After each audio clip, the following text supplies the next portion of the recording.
Hello and welcome back to the channel. आज के इस लेक्चर में हम बात करेंगे एकाधिकार बाजार में कीमत निर्धारण की, यानी price determination in monopoly market. इससे पहले हमने पूर्ण प्रतियोगिता बाजार में अल्पकाल में जो कीमत निर्धारण किया था वो लेक्चर आप ज़रूर देख लें, जो हमने पिछले लेक्चरों में डिस्कस किया था। तो आज जो हम डिस्कस करेंगे वो करेंगे एकाधिकार बाजार में कीमत निर्धारण का। तो कीमत निर्धारण जो करेंगे वो करेंगे हम अल्पकाल में। तो अल्पकाल में आपको पता होना चाहिए कि अल्पकाल क्या होता है, वो हमने पिछले लेक्चरों में डिस्कस कर लिया था कि अल्पकाल क्या होता है। अगर अल्पकाल की बात करें तो एकाधिकार बाजार में भी हमें अल्पकाल में तीनों स्थितियां देखने को मिलती है। तीन स्थितियां कौन कौन सी थी? वो आपकी थी, पहली स्थिति थी जब A R is greater than A C, जब औसत आगम औसत लागत से ज़्यादा होगा। दूसरी स्थिति थी आपके पास A R is equal to A C, यानी जब आपकी कमाई और आपकी लागत बराबर थी। और तीसरी स्थिति है आपकी जब A R is greater than A C, यानी जो आपकी कमाई है वो औसत लागत से कम है। मतलब अगर बाजार की बात करें तो पूर्ण प्रतियोगिता में सभी सोचते हैं कि पूर्ण प्रतियोगिता में हर स्थिति में लाभ ही होगा या सामान्य लाभ ही होगा, पर ऐसा अल्पकाल में देखने को नहीं मिलता। जैसे कि हमने पिछले लेक्चरों में डिस्कस करा था, वहां पर हमें तीनों स्थितियां देखने को मिलती है। उसी प्रकार से लोगों का ये भ्रम रहता है कि जब मार्केट एकाधिकारी होगा या एकाधिकार बाजार होगा तो वहां पर शायद प्रॉफिट ही प्रॉफिट होगा, पर ऐसा नहीं होता। अल्पकाल में क्या होता है, उसके सामने भी ये तीनों सिचुएशंस आती है, तीनों स्थितियां आती हैं एकाधिकारी बाजार या एकाधिकारी के सामने। तो हम जो डिस्कस करेंगे, सबसे पहले हम डिस्कस करते हैं पहली वाली स्थिति, जो आपको पता है। पहली वाली स्थिति क्या है? अधि सामान्य लाभ। क्या है? अधि सामान्य लाभ, यानी सुपर नॉर्मल प्रॉफिट।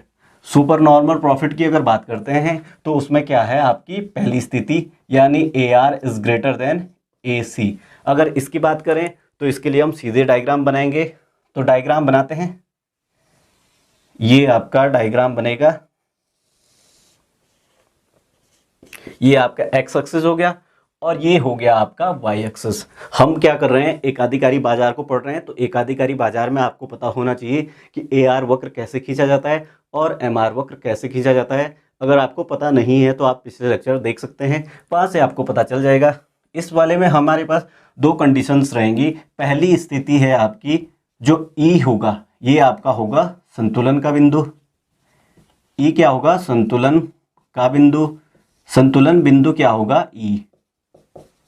तो ई जो होगा वो संतुलन का बिंदु होगा और शर्त आपके पास होनी चाहिए M R is equal to M C. और दूसरी शर्त आपको पता है कि एम आर वक्र को एम सी वक्र नीचे से ऊपर के लिए काटे, तब वहां पर क्या होगा? संतुलन का बिंदु होगा। तो पहले वक्र बनाओ। वक्र कैसे बनेगा? ये रहे आपके वक्र। ये कौन सा होगा? ये है आपका ए आर वक्र, ठीक। और इसी के आधे आध हो जाएगा एम आर वक्र। हो गया। ये दोनों आपको पहले से ही पता है। एक्स एक्सिस हो गया था, ये आपका हो गया ओरिजिन। हो गया। अब देखो पहली स्थिति, देखो पहली स्थिति क्या है। यहाँ पर क्या है पहली स्थिति? देखो पहली स्थिति है आपकी A R is greater than A C, मतलब कि जो ए आर है वो ए सी से ज़्यादा है। तो ये ए आर वक्र है और ए सी वक्र कहाँ पर होगा? ए आर से नीचे। क्यों? क्योंकि ए सी वक्र ए आर से छोटा है। तो ए सी वक्र बनाओ। चलो बनाओ ए सी वक्र। ये देखो ए सी वक्र आपको पता होना चाहिए, जो ए सी वक्र होता है वो यू आकार का होता है। तो ये बना दिया हमने ए सी वक्र। ये आपका ए सी वक्र हो गया। यहाँ पर लिखेंगे हम क्वांटिटी, यानी मात्रा को लिखेंगे। यहाँ पर मात्रा को लिखेंगे और यहाँ पर आएगा आपका प्राइस, यानी अब डिसाइड करते हैं कहाँ पर प्राइस होगा। दूसरा आपका क्या है? पहली शर्त तो आपको पता है कि M R is equal to M C होना चाहिए। और दूसरी शर्त आपकी क्या है कि जो एम आर वक्र को एम सी वक्र नीचे से काटे। तो एम आर वक्र ये रहा। अब एम सी वक्र खींचो। एम सी वक्र कैसे खींचेंगे? एम सी वक्र खींचेंगे ऐसे, और ये जाएगा इसके बीच से, इसके बीच से जाएगा। तो ये रहा आपका एम सी वक्र। ये क्या है आपका? एम सी वक्र हो गया। जहाँ से एम सी वक्र ने इसको काटा है वो आपका क्या है? संतुलन का बिंदु, यानी ई बिंदु हो गया। यानी यहाँ पर एम आर और एम सी बराबर हो गया। जहाँ पर काटा है वहाँ पर एम आर और एम सी बराबर हो गया। ये देखो ये वाली शर्त पूरी हो गई। यहाँ से एक लंब डालिए आप, यहाँ से डाला आपने ये लंब, ये लंब हो गया और अब जाएगा, इसको ए आर तक ले जाओ, ये रहा आपका ए आर। ठीक, अब देखो ये रहा आपका इतना, ये क्या हो गया, ये आपका हो जाएगा पी।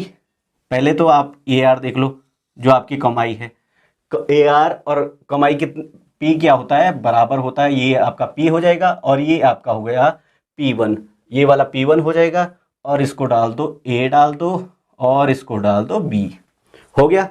ये कर दो आप क्यू। अब यहाँ पर कुछ चीज़ें लिख दो जो आपको एक्सप्लेन करने के लिए काम आएंगी। अब देखो वैसे तो आपका प्रॉफिट निकल गया है, आपका प्रॉफिट ये वाला है, जो ये वाला भाग है ये आपका प्रॉफिट है। अब कैसे हुआ प्रॉफिट, अब देखते हैं। पहले देखिए आप, जो ओ और पी वन है, ओ और पी और ये आपका क्या हो जाएगा, क्यू और बी, क्यू और बी, ये क्या है आपका, ये है आपकी कीमत, ये आपकी क्या है, कीमत है, कीमत। ठीक, और ये देखो यहां पर क्या है, O P one, O P one और क्या हो जाएगा, क्यू ए, ये क्या है आपका, ये है आपका औसत लागत। इसको क्या लिखेंगे, औसत, ये आपका क्या है, औसत लागत, औसत लागत यानी एसी हो गया, ये हो गया। अब देखो जो ये दोनों चीजें होगी, यहां पर कर दो ओ क्यू क्या है, उत्पादन यानी आउटपुट, या इसको कर दो मात्रा, ये आपके क्या है, मात्रा, ओ क्यू क्या है, मात्रा, हो गया। अब देखो पी वन और पी वन और पी और ए और बी क्या है, ये है आपके प्रति इकाई लाभ, ये आपकी क्या है, प्रति इकाई लाभ हो गया। अब देखो जो एरिया है ये क्या हो जाएगा, एरिया ऑफ किसका हो जाएगा, ये देखो पी वन पी बी और ए, पी वन पी बी और ए क्या हो जाएगा, ये आपका हो जाएगा कुल लाभ। यानी यहां पर आपकी जो स्थिति है वो मैक्सिमम लाभ वाली है, यानी अधिसामान्य लाभ की स्थिति है। तो आपके सामने ये पहली स्थिति हो गई है कि P1 P B और A आपके सामने कुल लाभ है, यानी जो आपकी लागत है, लागत इतनी कम है, लागत यहाँ पर है और कमाई आपकी यहाँ पर हो रही है। तो इतना जो आपका ये प्रॉफिट है, इतना जो एरिया है, ये आपका क्या है, प्रॉफिट हो जाएगा। अब बात करते हैं दूसरी स्थिति की, जो दूसरी स्थिति है उसकी बात करते हैं। अब अगर दूसरी स्थिति की बात करें जिसमें हमें मिलेगा सामान्य लाभ यानी AR इजिकल टू AC होगा। तो इसके लिए भी हम सबसे पहले क्या बनाएंगे, डायग्राम बनाएंगे। तो डायग्राम बनाते हैं, ये रहा आपका डायग्राम, ये सीधी हो रही क्या लाइन, ये रहा आपका डायग्राम, ये आपका एक्स एक्सिस हो गया और ये आपका हो गया वाई एक्सिस। यहाँ पर आपका ओरिजिन होगा, ये आपका ओरिजिन हो गया। वैसे ही आप क्या करोगे कि आपको AR और MR वक्र पता है, ये रहा आपका AR वक्र, जिसको क्या कहा जाता है, कीमत भी कहा जाता है। AR वक्र क्या होता है, कीमत भी होता है। और यहाँ पर क्या है, कीमत के बराबर ही क्या है, औसत लागत, यहाँ पर है ना, ये वाली स्थिति भी है। असल में क्या होता है कि हमें ये स्थिति प्रूव करनी होती है जो यहाँ पर दी रहती है कि ऐसा है या नहीं है। तो यहाँ पर हमें ये स्थिति निकालनी है। तो पहले आपको शर्तें पता होनी चाहिए। ई जो हमारा होगा वो संतुलन का बिंदु होगा और इसकी शर्तें क्या हैं, इसकी शर्तें हैं MR इजिकल टू MC होना चाहिए और MR वक्र को MC वक्र नीचे से ऊपर के लिए काटे। तो ये AR वक्र हो गया और ये आपका हो गया इसके बीचों बीच से MR वक्र, ये क्या हो गया, MR वक्र हो गया। अब देखो यहां पर क्या करते हैं, यहां पर करते हैं, ये देखो, ये देखो, ये आपका AC वक्र, AC वक्र बना दिया। AC वक्र बना दिया हमने किसके साथ, AR वक्र के साथ। तो यहां पर क्या है, AR और AC बराबर हो गया, ये यहां पर बराबर हो गया ना, ठीक। और आपको MC वक्र का पता है कि MC वक्र कैसे काटता है, जो एसी वक्र होता है उसको सबसे नीचे वाले पॉइंट से काटता है एमसी वक्र। और आपको पता होना चाहिए कि इसके लिए शर्त क्या है कि M R is equal to M C है ना। तो एम आर वक्र को भी नीचे से काटे, कहाँ से काटेगा, देखो यहाँ से काटते हैं, यहाँ से काटें, यहाँ से काटते हैं। तो ये देखिए ये आपका कौन सा हो जाएगा, एमसी वक्र हो जाएगा। ये आपका एमसी वक्र हो गया। एमसी वक्र से आप एक लंब डालिए, यही से तो लंब डालना था। ये आपका क्वांटिटी हो गया, क्वांटिटी हो गया।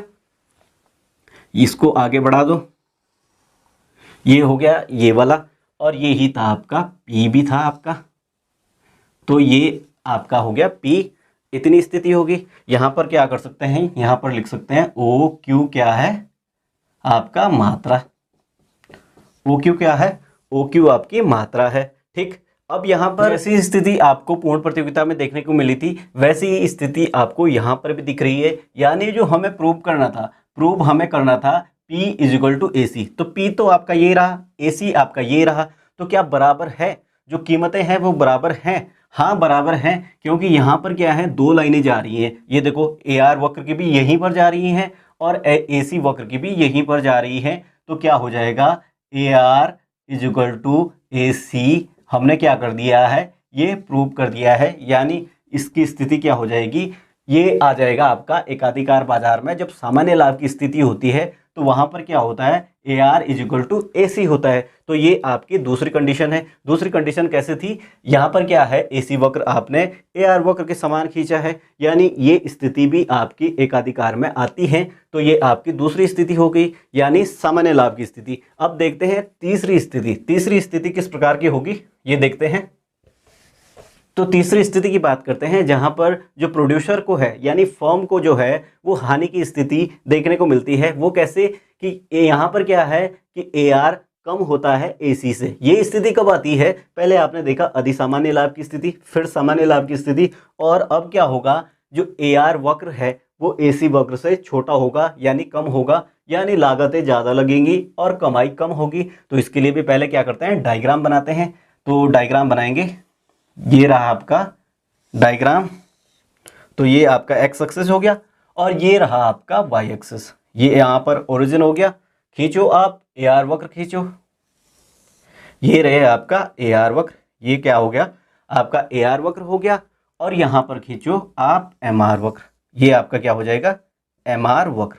एम आर वक्र हो गया। अब स्थिति देखो, स्थिति क्या है कि जो ए आर वक्र है वो ए सी वक्र से छोटा है, यानी जो ए आर वक्र है ए सी वक्र से छोटा है। तो ए सी वक्र से छोटा है तो लो ए सी वक्र खींच दो, हो गया ए सी वक्र। ये ए सी वक्र हो गया। अब देखो ए आर वक्र छोटा है, ए सी वक्र बड़ा है।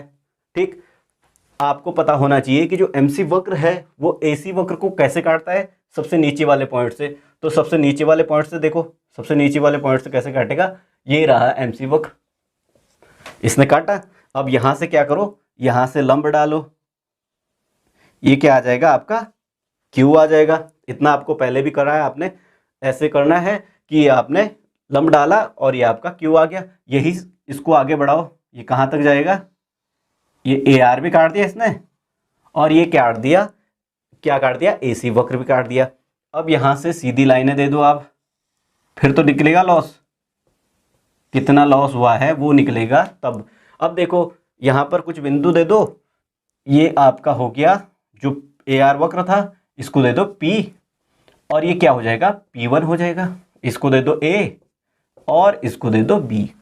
अब देखो इसको हम क्या करते हैं, पुट करते हैं कि कैसे कैसे है ये चीज़ें। देखो ओ क्यू क्या हो जाएगा, ओ क्यू आपका हो जाएगा उत्पादन या मात्रा, उत्पादन या मात्रा। ई जो है, ई आपका क्या है, संतुलन का बिंदु, और संतुलन का बिंदु कहाँ पर है, यहाँ पर, ये रहा आपका संतुलन का बिंदु। ई हो गया, ये दोनों चीजें होगी। अब देखो ओ और पी, ओ पी और क्यू ए और क्यू ए, ये आपका क्या हो जाएगा, ये आपका हो जाएगा आगम या इसको कहेंगे कीमत। ये आपकी क्या है, इतनी कीमत पर आप बेच रहे हो चीज़ों को, ये आपका हो गया। अब देखो ओ पी वन और ये क्या हो जाएगा, Q B, Q B, Q B, Q B क्या हो जाएगा, ये आपका औसत, औसत लागत, यानी क्या है ये, एसी, एसी है ना, ये आपका क्या है, एसी, ये देखो एसी वक्र के साथ है ना, ये आपका एसी हो गया। अब देखो P और P1, P और P1 और क्या आ जाएगा, और A और B, A और B क्या हो जाएगा, प्रति इकाई, ये क्या हो जाएगा, प्रति इकाई हानि, ये प्रति इकाई हानि होगी ना, यहां पर हानि हो रही है, इतनी तो कीमतें हैं, इस कीमत पर बेच रहे हो और यहां पर इतनी लागतें आ रही हैं, तो ये प्रति इकाई हानि को दर्शा रहा है। अब देखो टोटल हानि क्या होगी, टोटल हानि देखो आप, टोटल जो हानि होगी यानी कुल हानि आपकी होगी P1 B और A, हो गया, P1 B और A आपकी क्या हो जाएगी, कुल हानि। तो कुल हानि कहां पर है, ये रही है आपकी कुल हानि, यहां पर ये वाला जो एरिया है ये आपका क्या है, ये आपका है लॉस वाला एरिया, ये जो इतना क्या है आपका, इतना लॉस हो रहा है। तो आपको ये तीनों स्थितियां आपको अल्पकाल में पता चल गई कि एकाधिकारी बाजार में जब हम कीमत का निर्धारण करते हैं तो हमारे पास तीनों स्थितियां देखने को मिलती है। ऐसा नहीं होता कि भाई एकाधिकारी हमेशा प्रॉफिट में रहेगा, उसे भी इन तीनों स्थितियों से गुजरना पड़ता है। तो आपने देखा कि अल्पकाल में किस किस प्रकार से जो एकाधिकारी बाजार में कीमत निर्धारण होता है वो आपने देखा। तो आई होप कि आपको ये चीज़ें समझ आ गई होंगी। तो आप इसको फिर से रिपीट करके देख सकते हैं, अगर आपकी समझ में नहीं आया है, कहाँ पर कोई सा बिंदु रह गया है तो आप कमेंट कर सकते हैं। तो आई होप कि आपको लेक्चर समझ आ गया होगा। तो वीडियो को लाइक करें, अपने दोस्तों के साथ शेयर करें और चैनल पर नए हैं तो चैनल को सब्सक्राइब करना ना भूलें। धन्यवाद।